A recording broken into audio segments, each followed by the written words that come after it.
नमस्कार सांगमाने welcome to my story channel. आजिर कहानीटी निश्चय भावे आपण मानकर हृदय को छुई पारिबो। चरित्रहीना। प्राय घंटाए धरी चाउल बंटा पाखरे चुपचाप होई ठिया होईछि जणे स्त्री लोकटिए। तार असजड़ा केश पिंधिथिबा साड़ी और बेश विषयरू जहा जना पड़ुछि से बहुत गरीब श्रेणीर बोली। ता पछरे आसी मध्य बहुत लोक चाउल नेई करी गलेनी, किंतु तार स्थान जेउटी थिला एबे भी सेठी अछि। स्त्री लोकटिकु सेठारे उपस्थित थिबा समस्त लोके कटाक्ष नजर देखुछंती। ता विषय रे केते कौन कथा कही जाउछंती। एही खबर क्रमे कानकु कान प्रसारित होई चतुर्पार्श्व व्यापी जाए। किए ताकु सेठी देखी नाक टेकुची तो किए ताकु देखी अलक्षणी, कलंकिनी, व्यभिचारिणी एमिति बहुत खराब भाषारे गाली देउछंती। एसबु शुणिबा सत्वे भी ना से स्त्री लोकटीर बाद अछि ना अछि प्रतिवाद। केवल एक निस्तेज काठगंडीटी परी सेठारे थिबा दरभंगा कांथकु आउजी पड़ी ठिया होई रहिछि से। कारण ए समाजरे ए दुनियारे तार कौनसी अधिकार नाही किछि भी कहिबाकू। काहींकि ना से आजी ए दुनिया पाई ए निष्ठुर समाज पाई से हेउछि जणे अस्पृश्या, अग्रहणीया, कलंकिनी ओ परिशेषरे जणे चरित्रहीना नारी। सेथिपाई से काहारी कथाकू कर्णपात करे नाही कि प्रतिवाद मध्य करे नाही। से जदि ए सबको प्रतिरोध कि कर्णपात करे ताहेले ताकू कौन ए समाज केबे भलरे टिके बंचिबाकू देबो? केमिति अबा देबो समाज ताकू ए स्वीकृति? से पाप करिछि तेणु से पापिनी, तार चरित्र खराब तेणु से चरित्रहीना, ता मथारे कलंकर टीका लागिछि तेणु से कलंकिनी, तेणु तार ए सभ्य समाजरे भलरे टिके बंचिबार कौनसी अधिकार नाही। एहीपरि भाबरे लाइन रे ठिया होइथिबा समस्त लोकमाने से स्त्री लोकटिकु लक्ष्य करी एमिति सबु कही जाउथिले।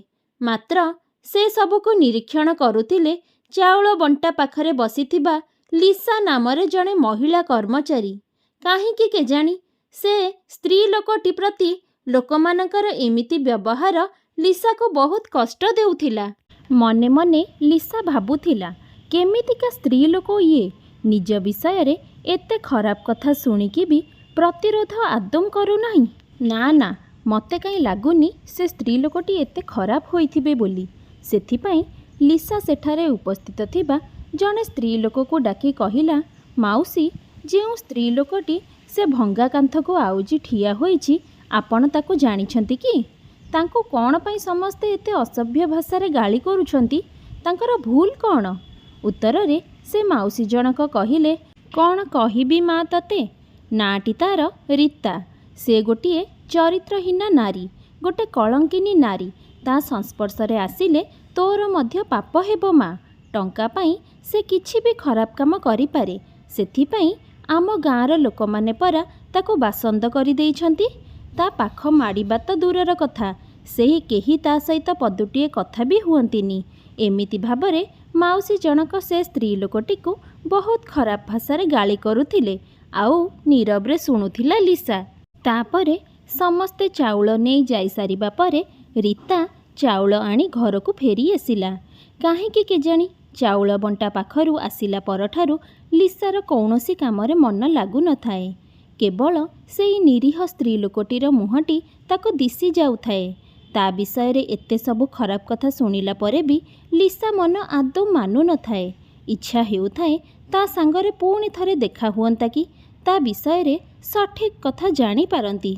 एमिति सबु भाबी भाबी केतेबेले दिन सरी राति सरी जाए लिसा जानी पारे ना। 2 दिन परे सेई स्त्री लोकटी सह लिसार पुणी थरे देखा हुए मंदिर रे। समस्ते मंदिर भितर को जाती भगवान का दर्शन निमंते, किंतु से स्त्री लोकटी बाहर दर्शन करे भगवान को। लिसा एसबु देखी ता पाखकु जाई पचारे, भौणी आपण बाहर दर्शन करूछंती हेले समस्ते तो? उत्तर रे स्त्री लोकटी कहिला, समस्तंक सह मु समान नुहे मैडम, मो पाई ए मंदिर भितर को प्रवेश मना। लिसा कहिला, भौणी मु आपणक नाटा जानी पारे कि?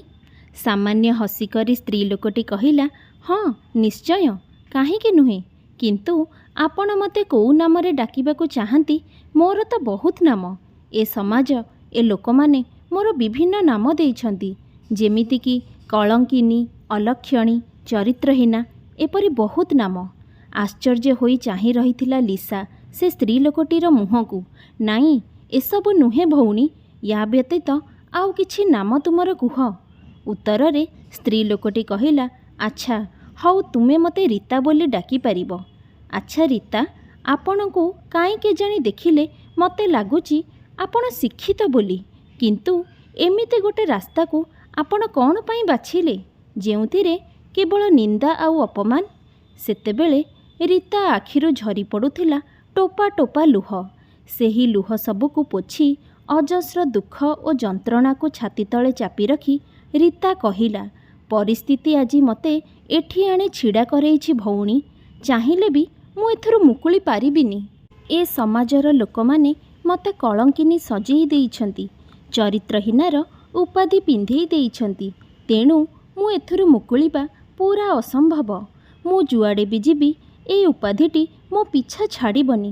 କିନ୍ତୁ ଭଉଣୀ, ଏଥିପାଇଁ ମୁଁ ଦୋଷ କାହାରିକୁ ଦେବିନି। କାହାକୁ ଅବା ଦେବି? ସବୁ ତ ମୋ ଭାଗ୍ୟର ଦୋଷ। ମୋ ଭାଗ୍ୟ ଆଜି ମୋତେ ଏଠି ଆଣି ଛିଡ଼ା କରେଇଛି। ଆପଣ ଯଦି ମୋ ବିଷୟରେ ଆଉ କିଛି ଜାଣିବାକୁ ଚାହୁଁଛନ୍ତି, ତାହେଲେ ମୋ ସହ ମୋ ଘରକୁ ଆସନ୍ତୁ। କାରଣ ଏଠି ମୋ ସହ ଆପଣଙ୍କୁ ଯଦି କିଏ ଦେଖେ, ତାହେଲେ ଆପଣଙ୍କୁ ବି ଖରାପ ଭାବିବେ। ମୁଁ ଚାହୁଁନି ମୋ ପାଇଁ ଆପଣଙ୍କୁ କିଏ ଖରାପ ଭାବୁ। ଲିସା ମନରେ ପ୍ରଥମେ ପ୍ରଥମେ ଭୟ ଆସୁଥିଲେ ବି ସେ ସାହସ କରି ତା ସହ ତା ଘରକୁ ଗଲା। ସେଠାକୁ ଯାଇ ଦେଖେ ତ ଗୋଟିଏ କଅଁଳ ଶିଶୁଟିଏ ହାତ ଗୋଡ଼ ବାଡ଼େଇ ଖଟ ଉପରେ ଖେଳୁଛି। ଘରର ଅବସ୍ଥାଟା ନ କହିବା ଭଲ, କାରଣ ସେଠାକୁ ଯିଏ କେହି ଥରେ ଗଲେ ଦ୍ୱିତୀୟ ଥର ଯିବାକୁ କେବେ ବି ଚେଷ୍ଟା କରିବନି। ତାପରେ ରୀତା ଲିସାର ଉପଯୁକ୍ତ ସତ୍କାର କରି ତା ଜୀବନର ଦୁଃଖଦ ଘଟଣାକୁ ତା ଆଗରେ ପ୍ରକାଶ କରି କହିଲା, ମୋ ନାଁ ରୀତା ଚୌଧୁରୀ। ବାପା ମାଆଙ୍କର ମୁଁ ଗୋଟିଏ ବୋଲି ଝିଅ, ଆଉ ମୋର ଗୋଟେ ଭାଇ ବି ଅଛି। କିନ୍ତୁ ପରିସ୍ଥିତି ଚକ୍ରରେ ପଡ଼ି ସମସ୍ତେ ମୋ ଠାରୁ ଦୂରକୁ ଚାଲିଗଲେ, ଆଉ ମୋତେ ସବୁଦିନ ପାଇଁ ପର କରିଦେଲେ। ସ୍କୁଲ ଠାରୁ ଆରମ୍ଭ କରି କଲେଜ ପର୍ଯ୍ୟନ୍ତ ସମସ୍ତ ଗୁରୁଜୀ ଗୁରୁମା ମୋତେ ବହୁତ ସ୍ନେହ ଆଦର କରୁଥିଲେ, କାହିଁକି ନା ମୁଁ କ୍ଲାସ୍ରେ ସବୁବେଳେ ଭଲ ପାଠ ପଢ଼ୁଥିଲି। ଥରେ ଆମ କଲେଜରେ ବାର୍ଷିକ ମହୋତ୍ସବ ହେଉଥାଏ, ଆଉ ସେଠାରେ ଅତିଥି ଭାବରେ ସେଠାକାର MLA ଯୋଗ ଦେଇଥାନ୍ତି।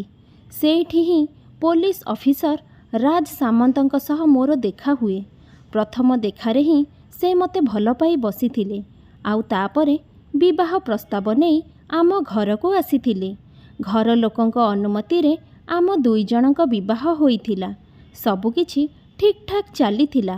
ସେ ମୋତେ ବହୁତ ସ୍ନେହ, ଶ୍ରଦ୍ଧା ଓ ସମ୍ମାନ କରୁଥିଲେ। କିଛି ଦିନ ପରେ ଆମ କୋଳକୁ ଏକ କନ୍ୟା ସନ୍ତାନ ଆସିଲା। ସେ ଆସିବା ପରେ ଆମ ଜୀବନରେ ଖାଲି ଖୁସି ହିଁ ଖୁସି ଆସିଥିଲା।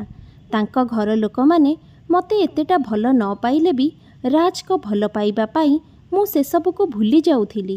କିନ୍ତୁ ହଠାତ୍ ମୋ ଜୀବନରେ ଅମାବାସ୍ୟା ପରି କଳା ଅନ୍ଧାର ଘୋଟି ଆସିଲା, ଆଉ ତାପରେ ମୋ ଜୀବନଟା ସମ୍ପୂର୍ଣ୍ଣ ରୂପେ ଛାରଖାର ହୋଇଗଲା। ସ୍ୱାମୀ ମୋର ଦିନେ ଅପରାଧୀମାନଙ୍କ ଗୁଳିର ଶିକାର ହେଲେ। ଯେତେ ଚେଷ୍ଟା କଲେ ବି ମୁଁ ତାଙ୍କୁ ଭଲ କରିପାରିଲିନି।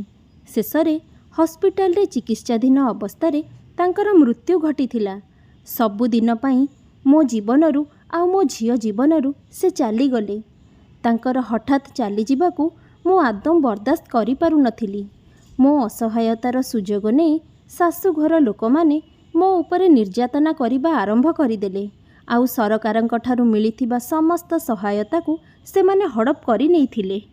ମାତ୍ର ଏସବୁକୁ ସହିବା ଛଡ଼ା ମୋ ପାଖରେ ଅନ୍ୟ କିଛି ବି ଉପାୟ ନଥିଲା, କାରଣ ମୋ ବାପଘରର ଆର୍ଥିକ ଅବସ୍ଥା ମଧ୍ୟ ସେତେ ଭଲ ନଥିଲା।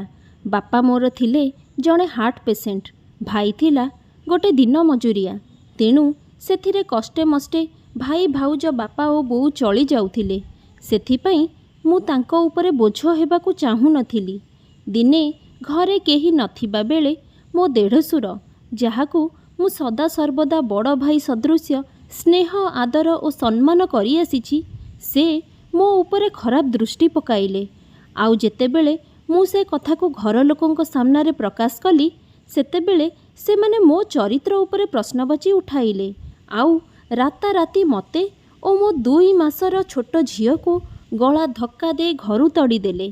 ସେତେବେଳେ ମୁଁ କ'ଣ କରିବି ଆଉ କ'ଣ କରିବି କ'ଣ ନ କରିବି କିଛି ବି ଜାଣିପାରୁନଥିଲି।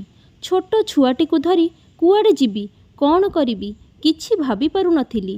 ତେଣୁ ବାଧ୍ୟ ହୋଇ ସେଦିନ ରାତିରେ ମୋ ଝିଅକୁ ଧରି ମୋତେ ରାସ୍ତା କଡ଼ରେ ରହିବାକୁ ପଡ଼ିଲା। ବହୁ ଅସୁବିଧାକୁ ସାମ୍ନା କରି ଶେଷରେ ମୁଁ ମୋ ବାପ ଘରେ ପହଞ୍ଚିଲି। ସେମାନେ ମୋତେ ଏ ଅବସ୍ଥାରେ ଦେଖି ପୂରାପୂରି ଭାଙ୍ଗି ପଡ଼ିଲେ। ତାଙ୍କ ଦୁଃଖ କଷ୍ଟକୁ ଦେଖି ମୁଁ ମଧ୍ୟ ଆଦୌ ସହିପାରୁନଥିଲି। ମୋର ଅସହାୟ ଅବସ୍ଥାକୁ ଦେଖି ଦେଖି ମୋ ବାପା ଦିନେ ଆରପାରିକୁ ଚାଲିଗଲେ। ସ୍ୱାମୀ ଯିବା ପରେ ବାପାଙ୍କର ଏପରି ଅଚାନକ ଚାଲିଯିବା ମୋ ଜୀବନକୁ ସମ୍ପୂର୍ଣ୍ଣ ଦୋହଲାଇ ଦେଇଥିଲା। ଏସବୁ ପରେ ମଧ୍ୟ ମୁଁ ଆଦୌ ହାରିଯାଇ ନଥିଲି କି ଭାଙ୍ଗି ପଡ଼ିନଥିଲି, କାରଣ ମୋତେ ମୋ ଛୁଆକୁ ବଞ୍ଚାଇବାର ଥିଲା। ସବୁ ଦୁଃଖ ଓ ଯନ୍ତ୍ରଣାକୁ ମନ ଭିତରେ ଚାପି ରଖି ମୁଁ ବାହାରିଲି ଚାକିରି ଅନ୍ୱେଷଣରେ। କିନ୍ତୁ ଯେତେ ଜାଗା ମୁଁ ଯାଇଛି ସବୁଠି କେବଳ ମୋ ପ୍ରତି କୁଦୃଷ୍ଟି ପଡ଼ିଛି ସେ ନର ରାକ୍ଷସମାନଙ୍କର। ମୋ ଅସହାୟତାର ଫାଇଦା ସମସ୍ତେ ନେବାକୁ ଚେଷ୍ଟା କରିଛନ୍ତି। ତେଣୁ ବାଧ୍ୟ ହୋଇ ଏତେ ପାଠ ପଢ଼ିବା ସତ୍ତ୍ୱେ ମୋ ଭାଇଙ୍କ ସଙ୍ଗେ ବାହାରକୁ ସବୁଦିନ କାମ କରିବା ପାଇଁ ଗଲି। ସେଥିରୁ ଯାହା ପଇସା ମିଳୁଥିଲା ଦୁଃଖ କଷ୍ଟରେ ଆମେ ଚଳି ଯାଉଥିଲୁ। ବୋଧହୁଏ ଭଗବାନ ମୋର ଏତିକି ସୁଖକୁ ବି ସହିପାରିଲେନି। ହଠାତ୍ ଦିନେ ମୋ ଝିଅର ଦେହ ଖରାପ ହେଲା ଆଉ ସେ ବହୁତ ଜୋରରେ କାନ୍ଦିବାକୁ ଲାଗିଲା। ଯେତେ ଚେଷ୍ଟା କଲେ ବି ତାର କାନ୍ଦିବା ଆଦୌ ବନ୍ଦ ହେଲାନି। ଝିଅର ଏ ଅବସ୍ଥା ଦେଖି ମୁଁ ନିଜକୁ ଆଦୌ ସମ୍ଭାଳି ପାରୁନଥିଲି। ସେତେବେଳେ ମୋ ପାଖରେ ବେଶୀ ଟଙ୍କା ପଇସା ମଧ୍ୟ ନଥାଏ। ତେଣୁ କ'ଣ କରିବି କିଛି ଜାଣିପାରୁନଥିଲି। ପାଖରେ ଯାହା ଅଳ୍ପ କିଛି ପଇସା ଥିଲା ତାକୁ ନେଇ ଭାଇଙ୍କର ମୋର ହସ୍ପିଟାଲ ନେଇଗଲୁ। ତାପରେ ଡାକ୍ତର ଆସି କହିଲେ ଝିଅର ହାତର ଗୋଟିଏ ସ୍ଥାନରେ ହାଡ଼ଟିଏ ବଢ଼ୁଛି, ସେଇଥିପାଇଁ ତାକୁ ବହୁତ କଷ୍ଟ ହେଉଛି। ସେସବୁକୁ ସହି ନ ପାରିବାରୁ ପିଲାଟି ଅନବରତ କାନ୍ଦୁଛି।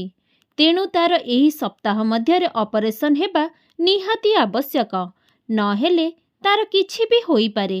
ସେଥିପାଇଁ ପ୍ରାୟ 1.5 ଲକ୍ଷ ଟଙ୍କା ଖର୍ଚ୍ଚ ହେବ। ଏତେ ଟଙ୍କା କଥା ଶୁଣି ମୋ ମୁଣ୍ଡରେ ଚଡ଼କ ପଡ଼ିଲା। ଏତେ ଟଙ୍କା କୋଉଠୁ ଆଣିବି ଝିଅକୁ ବଞ୍ଚାଇବି ଭାବି ଭାବି ମୁଁ କାନ୍ଦିବାକୁ ଲାଗିଲି। ତାପରେ ସଙ୍ଗେ ସଙ୍ଗେ ଧାଇଁଗଲି ନିଜ ଶାଶୁ ଘରକୁ। କେତେ କାକୁତି ମିନତି ହେଲି ସେମାନଙ୍କ ସାମ୍ନାରେ, କିନ୍ତୁ ସେମାନେ କିଛି ବି ଶୁଣିଲେନି। ଓଲଟା ମୋତେ ଘରୁ ବାହାର କରିଦେଲେ। ସତରେ କ'ଣ ମୋ ଝିଅ ଆଉ ଭଲ ହେବନି? ମୁଁ କ'ଣ ମୋ ଝିଅ ମୁହଁରୁ କେବେ ମାମା ଡାକ ଶୁଣିପାରିବିନି? ଏମିତି ସବୁ ଭାବୁ ଭାବୁ ମୋର ମନେ ପଡ଼ିଲା ମୋ ସ୍ୱାମୀଙ୍କର ଜଣେ ବନ୍ଧୁ ରାମ କଥା। ବିଚଳିତ ହୋଇ ଧାଇଁଗଲି ତାଙ୍କ ପାଖକୁ। ହଠାତ୍ ମୋତେ ଏ ଅବସ୍ଥାରେ ଦେଖି ରାମ ତାର କାରଣ ପଚାରିଲେ। ତାପରେ ମୁଁ କାନ୍ଦିକି କହିଲି, ମୁଁ ରାଜଙ୍କ ବିଧବା ପତ୍ନୀ। ମୁଁ ବହୁତ ଅସୁବିଧାରେ ଅଛି। ମୋ ଝିଅର ଅପରେସନ୍ ପାଇଁ 1.5 ଲକ୍ଷ ଟଙ୍କା ଆବଶ୍ୟକ। କିନ୍ତୁ ମୁଁ ଆପଣଙ୍କୁ କଥା ଦେଉଛି ସମୟ ସୁବିଧା ଦେଖି ମୁଁ ଆପଣଙ୍କର ସବୁ ଟଙ୍କା ସୁଝିଦେବି। ଦୟାକରି ଆପଣ ମନା କରନ୍ତୁନି। ମୋ ଝିଅର ଜୀବନ ବଞ୍ଚେଇ ଦିଅନ୍ତୁ। ମୋର ଅସହାୟ ଅବସ୍ଥା ଦେଖି ରାମ ରାଜି ହେଲେ ଟଙ୍କା ଦେବା ପାଇଁ। ତାଙ୍କ ମୁହଁରୁ ଏକଥା ଶୁଣି ମୁଁ ଖୁବ୍ ଖୁସି ହୋଇଗଲି ଆଉ ମନେ ମନେ ଭଗବାନଙ୍କୁ ଧନ୍ୟବାଦ ଦେଲି। ଯାହା ହେଉ ଏତେ ବଡ଼ ଦୁନିଆରେ କେହି ଜଣେ ବି ତ ଅଛନ୍ତି ମୋତେ ସାହାଯ୍ୟ କରିବା ପାଇଁ। ତେଣୁ ମୁଁ ବହୁତ ଆନନ୍ଦିତ ହୋଇଯାଇଥିଲି। ଟଙ୍କା ଦେବାକୁ ରାମ ରାଜି ହୋଇଗଲେ ସିନା, କିନ୍ତୁ ତା ବଦଳରେ ସେ ମୋ ପାଖରେ ଗୋଟିଏ ସର୍ତ୍ତ ରଖିଥିଲେ। ଆଉ ସେ ସର୍ତ୍ତଟା ଥିଲା ଟଙ୍କା ପାଇଁ ମୋତେ ତାଙ୍କ ସହ ଗୋଟିଏ ଦିନ ରହିବାକୁ ପଡ଼ିବ। ତାଙ୍କ ମୁହଁରୁ ଏକଥା ଶୁଣି ମୋ ପାଦତଳ ମାଟି ଦୋହଲିଗଲା ଆଉ ଚାରିଦିଗରୁ ମୋତେ ଅନ୍ଧାର ଦିଶିଲା। ହୃଦୟର କୋହକୁ ଲୁଚେଇ ମୁଁ କହିଲି, ଏ କେମିତିକା ସର୍ତ୍ତ ରାମ? ମୁଁ ଏମିତି କେମିତି କରିପାରିବି? ଉତ୍ତରରେ ରାମ କହିଲେ, ଆରେ ବାବା, କିଛି ପାଇବାକୁ ହେଲେ କିଛି ହରେଇବାକୁ ପଡ଼େ, ଏତିକି କ'ଣ ତୁମେ ଜାଣିନ? ବିନା ସ୍ୱାର୍ଥରେ ତୁମକୁ କିଏ କାହିଁ ସାହାଯ୍ୟ କରିବାକୁ ଯିବ? ମୋ କଥାରେ ରାଜି ହୋଇଯାଅ ଆଉ ଟଙ୍କା ନେଇ ନିଜ ଝିଅର ଜୀବନ ବଞ୍ଚାଅ। ତାପରେ ମୁଁ ସେଠାରୁ ଚାଲି ଆସିଲି ଆଉ ମନେ ମନେ ସ୍ଥିର କଲି ଅନ୍ୟ କିଛି ଉପାୟରେ ମୋ ଝିଅର ଜୀବନ ମୁଁ ନିଶ୍ଚିନ୍ତ ବଞ୍ଚାଇବି। କିନ୍ତୁ ଯୁଆଡ଼େ ଗଲି ପଇସା ପାଇଁ ସବୁଠାରୁ ନିରାଶ ହୋଇ ଫେରିଛି। ସେପଟେ ଝିଅର ସ୍ୱାସ୍ଥ୍ୟାବସ୍ଥା ଦିନକୁ ଦିନ ବିଗିଡ଼ିବାରେ ଲାଗିଲା। ଆଉ ଡାକ୍ତର ସଙ୍ଗେ ସଙ୍ଗେ ଅପରେସନ୍ କରିବାକୁ କହିଲେ। ସାଙ୍ଗମାନେ, ମୁଁ ଜାଣିଛି ଆପଣମାନେ ସମସ୍ତେ କାହାଣୀଟିକୁ ଶୁଣୁଛନ୍ତି, ହେଲେ କେହି ବି ସବସ୍କ୍ରାଇବ୍ କରୁନାହାନ୍ତି। ଦୟାକରି ଚ୍ୟାନେଲଟିକୁ ସବସ୍କ୍ରାଇବ୍ ବି କରିନିଅନ୍ତୁ ନା ପ୍ଲିଜ୍। ସେତେବେଳେ ମୋ ନିଜ ଉପରେ ବହୁତ ଘୃଣା ଆସୁଥିଲା। ସତରେ ଝିଅ ଜନ୍ମ କ'ଣ ଭୁଲ? ଯଦି ଭୁଲ, ତାହେଲେ କ'ଣ ପାଇଁ ମୁଁ ଝିଅ ହୋଇ ଜନ୍ମ ନେଲି? ଯଦି ମୁଁ ଆଜି ପୁଅଟିଏ ହୋଇଥାନ୍ତି, ତାହେଲେ ହୁଏତ ମୋ ଛୁଆର ଜୀବନକୁ ବଞ୍ଚାଇ ରଖିବା ପାଇଁ ମୋତେ ଏତେ କଷ୍ଟ ସହିବାକୁ ପଡ଼ିନଥାନ୍ତା। ତେଣୁ ବାଧ୍ୟ ହୋଇ ମୋର ସତୀତ୍ୱ ଓ ମାତୃତ୍ୱ ମଧ୍ୟରେ ମୁଁ ମାତୃତ୍ୱକୁ ବାଛିନେଲି। ଆଉ ପୁଣି ଥରେ ରାମଙ୍କ ପାଖକୁ ଯାଇ ତାଙ୍କ ସର୍ତ୍ତରେ ରାଜି ହୋଇଗଲି। ସେହି ଦିନ ହିଁ ମୁଁ ଚରିତ୍ରହୀନା ପାଲଟି ମୋର ସତୀତ୍ୱ ହରାଇଲି। ଆଉ ତାପରେ ଟଙ୍କା ନେଇ ହସ୍ପିଟାଲରେ ଡିପୋଜିଟ୍ ପରେ ଝିଅର ଚିକିତ୍ସା ଆରମ୍ଭ ହେଲା। କ୍ରମେ ଝିଅ ମୋର ସୁସ୍ଥ ହୋଇଗଲା, ଆଉ ମୁଁ ବେଶ୍ୟା ପାଲଟିଗଲି। ମୋ ବୋଉ ଆଉ ଭାଇ ଏସବୁ କଥା ଜାଣିବା ପରେ ମୋତେ ଘୃଣା କରିଲେ, ଆଉ ସବୁଦିନ ପାଇଁ ଘରୁ ବାହାର କରିଦେଲେ। ତାପରେ ରହିମ ଚାଚା ନାମକ ଜଣେ ବ୍ୟକ୍ତିଙ୍କ ସହିତ ମୋର ଦେଖା ହେଲା। ସେ ମଧ୍ୟ ମୋ ପରି ଥିଲେ ସମ୍ପୂର୍ଣ୍ଣ ଅସହାୟ। ତେଣୁ ମୋ ଜୀବନର ସବୁ ଘଟଣା ଜାଣିସାରିବା ପରେ ସେ ମୋତେ ନିଜ ଝିଅ ଭାବି କୋଳେଇ ନେଲେ, ଆଉ ମା ଝିଅଙ୍କର ସବୁ ଦାୟିତ୍ୱ ନେଲେ। ସେବେଠାରୁ ଏ ସମାଜ ଆଖିରେ ମୁଁ ପାଲଟି ଯାଇଛି ଗୋଟେ ଚରିତ୍ରହୀନା, ଗୋଟେ କଳଙ୍କିନୀ। ଆଉ ମୋର ଆତ୍ମସମ୍ମାନକୁ ସବୁଦିନ ପାଇଁ ହରାଇ ଆଦରି ନେଇଛି ଏଇ ଚରିତ୍ରହୀନା ଉପାଧିଟି। ସେହି ଦିନଠାରୁ ଆରମ୍ଭ କରି ଆଜି ପର୍ଯ୍ୟନ୍ତ ମୁଁ ସବୁବେଳେ ସଂଘର୍ଷ କରି ଆସିଛି। ମୁଁ ଜାଣିନି ମୋ ଝିଅ ବଡ଼ ହେବା ପରେ ମୋ ବିଷୟରେ ସବୁ ଶୁଣିଲେ ମୋତେ ଗ୍ରହଣ କରିବ କି ନାହିଁ, କିନ୍ତୁ ମା ହିସାବରେ ମୁଁ ମୋର ସବୁ କର୍ତ୍ତବ୍ୟ ନିଶ୍ଚୟ କରିବି, ନିଶ୍ଚୟ। ମୁଁ ମଧ୍ୟ ଚାହୁଁନି ମୋ ଉପରେ ଯେଉଁ ଦାଗ ଲାଗିଛି ସେସବୁ କେବେ ବି ମୋ ଝିଅ ଉପରେ ଲାଗୁ। କେହି ତାକୁ କେବେ ବି ନ କୁହନ୍ତୁ ସେ ଗୋଟେ ଚରିତ୍ରହୀନାର ଝିଅ ବୋଲି। ସେଥିପାଇଁ ମୁଁ ସ୍ଥିର କରିଛି, ସେ ଆଉ ଟିକେ ବଡ଼ ହେବା ପରେ ତାର ରହିବା, ଖାଇବା ଓ ବଞ୍ଚିବାର ସବୁ ବ୍ୟବସ୍ଥା କରିଦେଇ ମୁଁ ତାଠାରୁ ବହୁତ ଦୂରକୁ ଚାଲିଯିବି, ଯେଉଁଠିକି ଗଲେ ଆଉ କେହି କେବେ ଫେରନ୍ତିନି। ସବୁ ଶୁଣିସାରିଲା ପରେ ଲିସା ନିଜ ଆଖିର ଲୁହକୁ ଆଉ ମନର କୋହକୁ ଆଦୌ ସମ୍ଭାଳି ପାରୁନଥିଲା। ତା ଆଖିରୁ ଟୋପା ଟୋପା ଲୁହ ବୁନ୍ଦାଗୁଡ଼ିକ ଝରି ଆସୁଥିଲା। ନିଜକୁ ନିଜେ ବାରମ୍ବାର ପ୍ରଶ୍ନ କରୁଥିଲା, ପ୍ରକୃତରେ କିଏ ଭୁଲ, ରୀତା ନା ଏ ସମାଜ, ଯିଏ ତାକୁ ଆଜି ଚରିତ୍ରହୀନା ହେବାକୁ ବାଧ୍ୟ କରିଛି? ଗୋଟିଏ ମା କ'ଣ କେବେ ଭୁଲ ହୋଇପାରେ? ନା ନା, ମା କେମିତି ଖରାପ ହୋଇପାରିବ? ସେ ତ ମହାନ, ଚିରନମସ୍ୟା, ବନ୍ଦନୀୟା ଆଉ ପୂଜନୀୟ। ତେଣୁ ସେ କେବେ ବି ଖରାପ ହୋଇପାରିବନି, କେବେ ନୁହେଁ। ଖରାପ ତ ଏ ସମାଜ ଆଉ ଏ ସମାଜର ଲୋକମାନେ, ଯିଏ ରୀତା ପରି ଝିଅକୁ ଚରିତ୍ରହୀନା ବନେଇଛି। ଏସବୁ ଭିତରେ ଲିସା ଉପଲବ୍ଧି କରିପାରୁଥିଲା ରୀତା ମନରେ ଥିବା ଅଜସ୍ର ଦୁଃଖ ଆଉ ଯନ୍ତ୍ରଣାକୁ, ଆଉ ଉପଲବ୍ଧି କରିପାରୁଥିଲା ତା ହସ ତଳେ ଥିବା ରହସ୍ୟମୟ ଦୁଃଖ ଓ କଷ୍ଟକୁ। ଲିସା ମନେ ମନେ ଧିକ୍କାର କରୁଥିଲା ଏ ସମାଜକୁ, ଏ ସମାଜରେ ଥିବା ଲୋକମାନଙ୍କର ଚିନ୍ତାଧାରାକୁ, ଆଉ ଅପଲକ ନୟନରେ ଚାହିଁ ରହିଥିଲା ରୀତାର ସେ ନିରୀହ ମୁହଁଟିକୁ। ସାଙ୍ଗମାନେ, ଆପଣମାନଙ୍କୁ କାହାଣୀଟି କିପରି ଲାଗିଲା କମେଣ୍ଟ କରି ନିଶ୍ଚୟ ଜଣାଇବେ। ରହୁଛି, ନମସ୍କାର, ଜୟ ଜଗନ୍ନାଥ।